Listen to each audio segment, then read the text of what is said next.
한국 미래전 무기들의 중국이 발칵 뒤집히다. 중국 불법 어선들이 가장 두려워하는 한국. 최근 국제정세를 뒤흔든 사건이 있었습니다. 이스라엘 팔레스타인 지역 분쟁으로 인한 대규모 미사일 공습이 이루어진 것인데요. 전 세계의 우려와 관심이 집중된 이곳에서 크게 주목을 받은 첨단 무기가 있는데 바로 이스라엘이 보유한 대공방어 체계인 아이언돔이었습니다. 팔레스타인 무장단체인 하마스는 이스라엘 주요 도시인 예루살렘과 텔아비브에 3,150여 발의 로켓포를 발사했는데요. 그러나 아이언돔은 90에서 95%의 적중률로 적의 공습을 막아내어 이스라엘이 받은 피해를 극히 최소화시켰습니다. 이스라엘은 이번 사태를 통해서 아이언돔의 방어 능력을 과시하며 본격적인 마케팅에 들어갔는데요. 그러나 아이러니하게도 세계 각국의 반응은 냉소적이었습니다. 오히려 아이언돔의 치명적인 약점을 발견한 계기가 되었다며 전자식 무기를 더 적극적으로 도입해야 한다고 주장하고 있는 것인데요.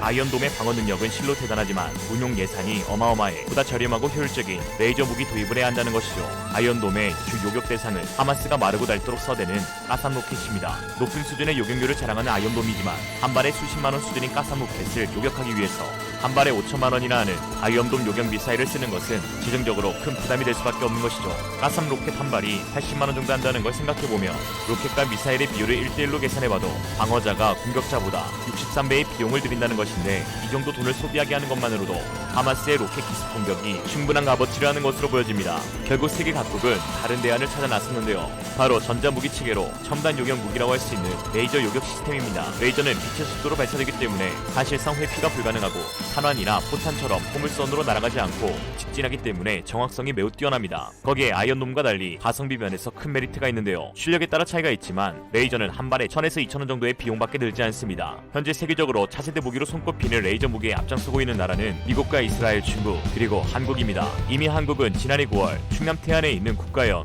안흥시험장에서 이뤄진 위력 시범을 통해 20kW 출력 레이저 빔이 1km 거리에 떨어져 있던 철판 표적을 뚫어 무기화에 성공하였습니다. 시연에 쓰인 표적은 북한 노동미사일이나 2014년 파주에서 발견된 북한 무인기와 동일한 재질로 지적되었는데요. 여기에 이어 국방과학연구소는 2021년 5월 25일 국내 최초로 화장제어 빔 결합 기술을 통해 고품질 광섬유 레이저 발생 기술을 개발함으로써 향후 레이저 대공 무기 체계에 적용 가능한 레이저 출력 증대 기술을 국내 기술력으로 확보하는 데 성공하는 놀라운 저력을 보였습니다. 국방과학연구소는 2015년부터 2020년까지 5년간 방위사업청의 선도형 핵심 기술 사업을 통해 1kW급 레이저 모듈에 화장지어빔 결합 기술을 적용하여 5개의 1kW급 광섬유 레이저를 하나의 5kW급 고품질 레이저로 구현하는 화장제어빔 결합 광섬유 레이저 기술을 확보했습니다. 화장제어빔 결합 기술은 각기 다른 파장을 가지는 다수의 레이저광을 공기 중에서 굴절을 통해 다각도로 분산하는 것을 최소화하면서 직선 형태로 강한 세기를 갖고 뻗어나가는 하나의 빔으로 합치는 기술을 말합니다. 기존에는 레이저 평균 출력인 20kW급을 구현하기 위해서 레이저 모듈이 20개가 필요했다면 이제는 4개로 줄어들게 되었다는 것이죠. 이러한 레이저 결합 기술은 레이저의 소형 경량화와 취급 및 유지 보수에 유리하고 무기 체계로 개발될 시 드론이나 미사일 등 적의 대공 위협을 방어하거나 함정의 CIWS에서 장착할 수 있어 그 활용도를 대폭 상승시켜줄 것으로 보입니다. 이번 연구를 통해 국방과학연구소는 향후 10년 이내 레이저 무기 분야를 선도하는 것을 목표로 삼고 있으며 수십 킬로와트급 레이저와 수백 킬로와트급 레이저를 개발하는데 연구를 집중해 나갈 계획입니다. 일반적으로 드론을 격추하는데 20에서 40kW, 대전차 미사일을 파괴하는데 100kW, 순항 미사일을 무력화하는데 300kW가 필요한 것으로 알려져 있습니다. 한국 국방부가 차세대 게임 체인저로 분류한 레이저 무기의 최대 강점은 바로 속도입니다. 레이저는 무려 초당 30만 킬로미터를 날아가는데요. 지난 11월 러시아가 공개한 극초음속 미사일이 마하 8, 초당 2,500m의 속도를 자랑했지만 이 역시 레이더 속도에 비하면 귀여운 수준이죠. 표적이 아무리 빨라도 레이저를 피하거나 레이저 공격에 맞대응하는 것은 사실상 불가능합니다. 레이저는 또한 극도의 정밀 타격이 가능한 무기인데요. 레이저 무기는 고출력 에너지를 모아 개별 표적을 조준할 수 있습니다. 레이저 무기는 개인 소총의 5.56mm 탄환보다 좁은 틈을 통해 높은 강도의 레이저를 조준해 표적을 제압할 수 있습니다. 이러한 장점으로 인해 좁은 지역에서 밀집되어 있는 아군의 피해를 최소화할 수 있죠. 재래식 무기에 쓰이는 탄약은 폭발력이 커서 선을 하나 두고 대치하고 있는 한국과 북한이 한반도에서 사용하기에는 상당히 위험합니다. 거의 같이 죽자 수준이죠. 탄약부대나 탄약고, 아군 무기체계 등 아직 발사되지 않은 탄핵이 터져 아군의 피해를 줄 수 있고 인구 밀집 지역이 많은 우리나라 같은 경우 같이 민간인의 피해로 번질 수 있게 됩니다. 반면 레이저 무기는 폭발할 확률이 낮은 전기장치에 의해 가동됩니다. 딱 맞을 놈들만 정확히 겨냥해 요격할 수 있죠. 또한 앞서 언급한 바와 같이 레이저 무기는 발사 비용과 운용 유지 비용 면에서 그 어떤 무기보다 저렴한데요. 한국이 가지고 있는 대공방어 체계인 사드 미사일의 한 발 가격은 110억 원이고 사드 기지 건설 비용과 운용 유지 비용은 천문학적 수준입니다. 항공과 같은 국산 지대공 미사일 한 발 역시 단가가 약 2억 원인 것으로 알려져 있습니다. 반면 레이저 무기는 1회 발사 비용이 몇천 원 수준으로 저렴하며 항공작전, 지상작전, 해상작전에서 모두 쓰여 활용도가 매우 높습니다. 특히 해상작전 때 함정에 설치된 레이저는 근접 방호체계에 탐지 추적 장치를 공유하며 크게는 대한미사일과 작게는 불법 어선들까지 대응할 수 있는데요. 지난 1월 11일 미 해군의 발표에 의하면 알레이버크급 프레브람에 레이저 무기를 장착한다고 합니다. 이에 한국에서도 차기 구축함인 KDDX에서 차세대 무기 체계가 확장될 가능성이 보이고 있습니다. KDDX급은 2030년대 초반에 실전 배치될 함정이기에 국내에서도 전투함용 레이저와 함께 또 다른 전자기 무기 레일건이 연구되고 있어 향후 이를 탑재할 가능성이 높이 넘치고 있는 것이죠. 지난 ADEX 2019 전시회 당시 해군 관계자는 현재 개발 중인 레이저의 출력을 100kW급 이상으로 향상시키는 계획이 존재한다고 언급하기도 했는데요. 즉 실험 용도와 함께 장래에는 전투함의 레이저 기반 CIWS의 중장기 사업이 존재한다는 것입니다. 아직까지 레이저 무기를 전력화한 나라는 많지 않습니다. 이 때문에 국제적인 교전 규칙이 정해지지 않았는데요. 다만 국제적으로 레이저 무기는 사람을 향해 발사하면 안 된다는 정도의 가이드라인만 있을 뿐입니다. 미 해군도 해상에서 레이저 무기를 사용할 경우 군인이 아닌 함선만을 조준해 사용한다는 규칙을 정해두었습니다. 그러나 역시 민폐짓을 일삼는 중국군은 국제사회의 규칙과는 정반대의 길을 걷고 있습니다. 중국군은 표적을 일시적으로 실명시키거나 현혹시킬 수 있는 레이저 무기들을 배치했고 미국 국무부는 중국이 국제협약을 위반했다며 우려를 나타내고 있습니다. 최근 중국군에 배치된 실명 레이저 무기는 BQ-905, WJG-2002, PY-132A와 PY-132A, JLW 등 4종류로 밝혀졌습니다. 특히 지난 2019년 5월에는 남중국해에서 작전을 펼치던 호주 해군 헬리콥터가 중국 어선으로부터 레이저 공격을 당해 충격을 주기도 하였습니다. 호주군 연구기관인 라트보르 아시아 소장 유엔 그레이엄은 지나가는 어선으로부터 헬기 조종사들을 향해 레이저빔이 발사됐다며 조종사들로서는 예방의학적인 이유로 헬기를 즉각 착륙시켜야 한다고 전했습니다. AP통신은 중국 측 선박과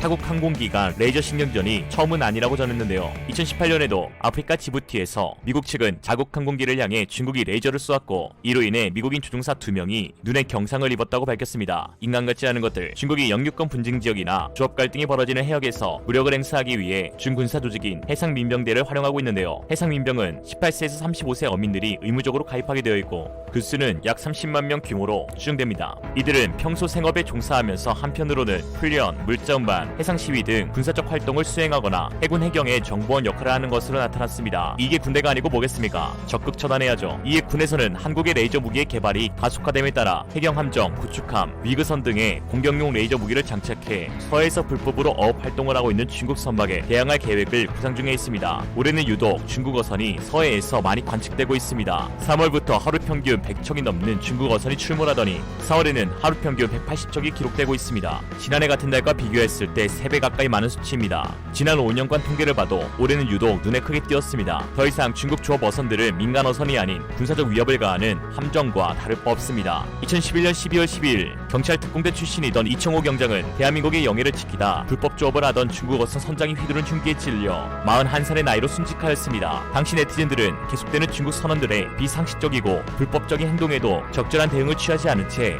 저자세로 일관한 정부를 질타한다며 이런 방관적 태도가 이청호 경장의 안타까운 죽음을 불러온 것이라고 하였습니다. 상대를 봐가면서 대응해야 합니다. 상대가 비정상인데 정상으로 대응하려니 우리만 피해보게 되는 것이죠. 선조치, 후보고, 무자비한, 무차별 폭격을 가해야 합니다. 그래야 할 상대이기 때문이죠. 해경 살해 사건이 발생한 지 4년여가 지난 2016년 10월 7일 중국 어선이 한국 해경정을 충돌해 침몰시킨 사건이 다시 발생하자 한국 정부는 우리 정부가 필요시 중국 불법 조업 어선에 대해 발판포 등 공용화기를 통한 대응을 선언한다고 발표했습니다. 그러자 중국 공산당 기관지 인민일보 자매지인 황구시보는 한국 정부의 비판을 가하는 어이없는 논평을 실었습니다. 제목은 감히 중국 어선에 포격을 허가한다니 한국 정부 미쳤나. 여기에선 한국이 민족주의 집단 발작을 보이고 있는데 바다에서 하루하루 살아가는 사회적 약자를 괴롭히는 한국 해경은 전 세계에서 가장 흉악한 해상 행정기관이다 라고 막말을 퍼부었습니다. 레이저든 레일건이든 첨단 무기를 개발함의 궁극적인 목표는 국가 안보를 지키기 위함입니다. 국민들의 생존권을 위협하고 더 나아가 국민의 생명을 빼앗으려 드는 중국의 만행에 가만히 쳐다보기만 한다면 아무리 좋은 무기를 만든다 한들 무슨 소용이 있겠으며 여기에 선뜻 동참할 국민이 과연 있을지 되묻고 싶습니다. 놀랍게 발전하는 한국 미래적 무기들 박람회에서 보여주기 위해 만들어지는 것이 아닌 국가 안보를 위협하는 적국을 상대로 쓰라고 있는 것입니다. 이상으로 리얼리즘이었습니다. 여러분의 생각은 어떠신가요? 현명하고 지혜로운 여러분의 의견을 지금 댓글에 남겨주세요. 감사합니다.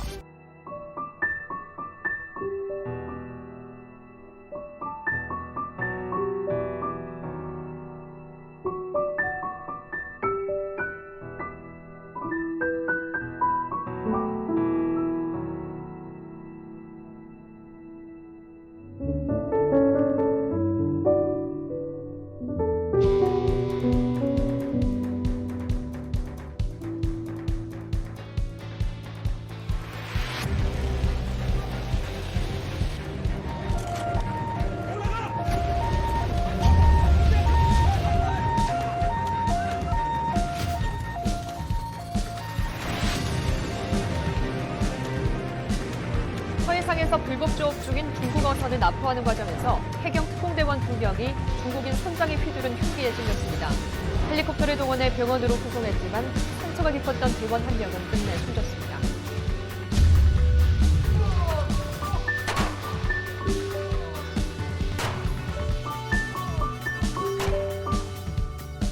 유선을 해서 선원들을 제압을 하고 제가 이제 먼저 조사실 들어갔습니다. 조사실 들어갔고 제가 예, 조사실 들어갔고 선장을 제압을 하고